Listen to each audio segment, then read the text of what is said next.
राधे राधे दोस्तों। तो आज मैं आपको बताने वाली हूँ कि हरछठ, आज हरछठ है, हर षष्ठी भी कहते हैं इसको। ये कृष्ण पक्ष में मनाई जाती है। कृष्ण पक्ष की षष्ठी तिथि को मनाई जाती है। इसकी तिथि पड़ती है षष्ठी। तो मैं आपको दिखा दूँ। और ये मुख्य रूप से होता है जो बलदाऊ जी हैं, कृष्ण जी के बड़े भाई, उनका मतलब उनकी जयंती भी इसको कह सकते हैं, बलराम जयंती भी कह सकते हैं। चलिए मैं आपको दिखाती हूँ। ये हलछठ की सारी पूजा हुई है। ये सारा मम्मी ने बनाया हुआ है, कलश रखा हुआ है और ये सब छोटी छोटी पूड़ियाँ बनाते हैं इनमें चढ़ाने के लिए। और ये कुल्हड़ होते हैं, जैसे आप देख सकते हो। इन कुल्हड़ों में 5 या 7 प्रकार के आप अनाज डाल सकते हो, भुने हुए अनाज डाल सकते हो। ये डाला है, चना डाला है, गेहूँ डाला है, मूंग डाली है, मटर डाला है, लाई डाली है, पोहा डाला है। ये सारी चीज़ें हैं। और ये कुल्हड़ होते हैं। वैसे तो हम लोग ये कुल्हड़ गांव से लाए थे, क्योंकि यहाँ पे ये वाले कुल्हड़ नहीं मिलते। ये जो चाय वाले कुल्हड़ होते हैं ना, जो नॉर्मल चाय पीने वाले कुल्हड़ होते हैं, तो वो यहाँ पे मिलते हैं। ये वाले कुल्हड़ नहीं मिलते, तो हम लोग गांव से लाए थे इनको। होते वही हैं, बस बनावट दूसरी है इनकी, बस और कुछ नहीं है ज़्यादा।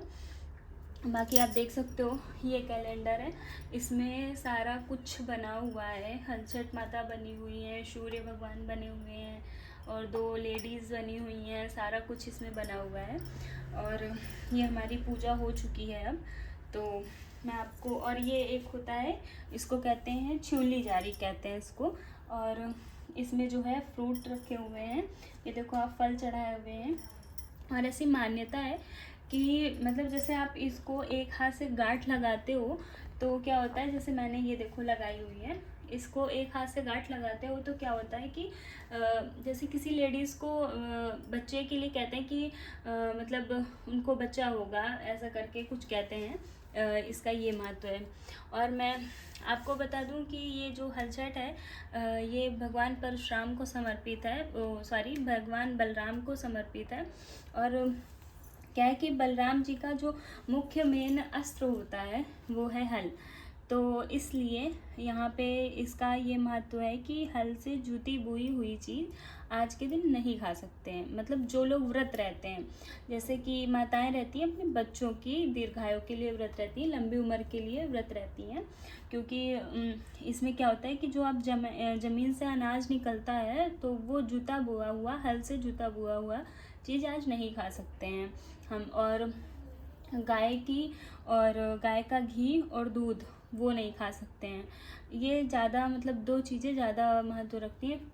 पेड़ पे लगे हुए फल हैं, जैसे सेब है, और आप मतलब चाहे जो फल खा लो, सेब है, ये क्या नाम है, आम है, नाशपाती है, कोई भी फल खा सकते हो, क्योंकि फल तो पेड़ों पे ही लगते हैं, तो ऐसी कोई दिक्कत नहीं है, फल आप खा सकते हो। बाकी आप गाय के घी, दही, दूध ये सब इस्तेमाल नहीं कर सकते हो बस, और चाहे जो खाओ आप। तो चलिए मैं आपको कहानी सुनाती हूँ एक। और वैसे तो मुख्य रूप से इसमें 6 कहानियाँ सुनी जाती हैं, क्योंकि इसे हलषष्ठी ही कहते हैं, तो 6 कहानियाँ सुनी जाती हैं। और मैं आपको एक कहानी सुनाती हूँ। क्या होता है कि एक गांव होता है, तो वहाँ पे 2 बहनें रहती होती हैं। एक बड़ी बहन होती है, छोटी बहन होती है, तो उनकी पास पास शादी होती है। तो क्या होता है, एक ही गांव में शादी होती है दोनों बहनों की। तो छोटी वाली बहन के पुत्र होते हैं, 2 पुत्र होते हैं, और बड़ी बहन के कोई पुत्र नहीं होता है। तो क्या होता है कि बड़ी बहन जो है, छोटी बहन के पुत्रों को देख देख के जलती है, ईर्ष्या करती है कि मेरे पुत्र नहीं है, उसके 2 पुत्र हैं, ऐसे करके। तो बहुत बार प्रयास करती है उनको मारने का या फिर उनको नुकसान पहुंचाने का, ये सब प्रयास करती है बहुत बार। तो छोटी बहन को ये सब चीज़ें पता नहीं रहती, वो सोचती है कि मेरी बड़ी बहन है, ये क्या नुकसान पहुंचा सकती है। तो क्या होता है कि एक दिन बड़ी बहन कहीं जा रही होती है, तो उसके दिमाग में एक विचार आता है, एक आइडिया आता है कि चलो हम जाके इसको कहते हैं कि पिताजी बीमार हो गए हैं, और जाओ तुम देखा जाके, मैं तुम्हारे बच्चों का ख्याल रख लूँगी, और इसी तरीके मैं इसके बच्चों को पीछे से नुकसान पहुंचा दूँगी। तो फिर ऐसा सोच के, विचार करके वो जाती है अपनी छोटी बहन के पास। तो जब जाती है तो बोलती है कि वो पिताजी की तबीयत बहुत ख़राब है, और मैं अभी बच्चों को देख रही हूँ, तू ऐसा कर, तू जा और जाके देख लेना पिताजी को, और जो है मैं यहाँ पे हूँ और मैं बच्चों का ख्याल रख लूँगी। तो छोटी बहन घबरा जाती है कि चलो ठीक है, ये बहन ही तो है, मेरे बच्चों का ख्याल रख लेगी। तो मतलब कि जाती है वो छोटी बहन, घबराती हुई जाती है पिताजी के पास। गाँव गई, देखा तो पिताजी बिल्कुल सही है।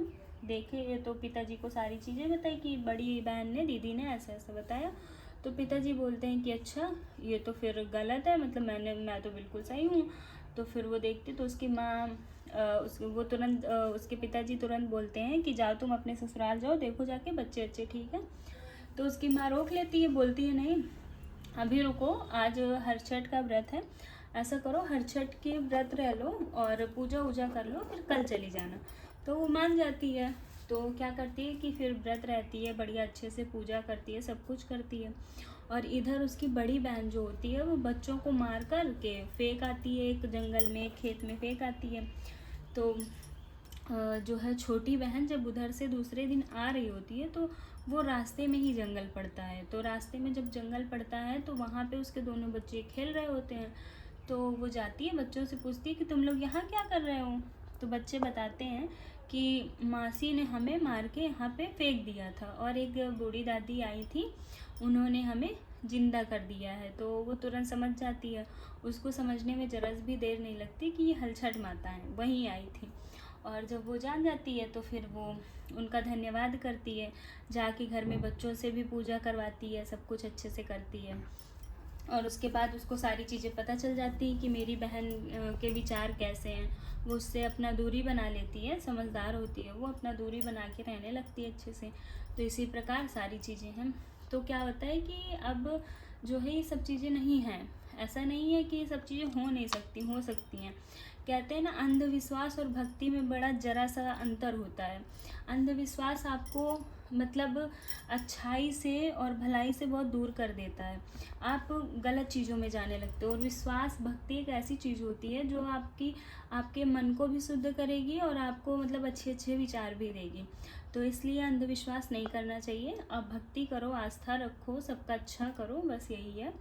और ठीक है, आप लोग भी अपने यहाँ हर छठ की पूजा कीजिए। ठीक है, मिलती हूँ आपसे। राधे राधे, धन्यवाद।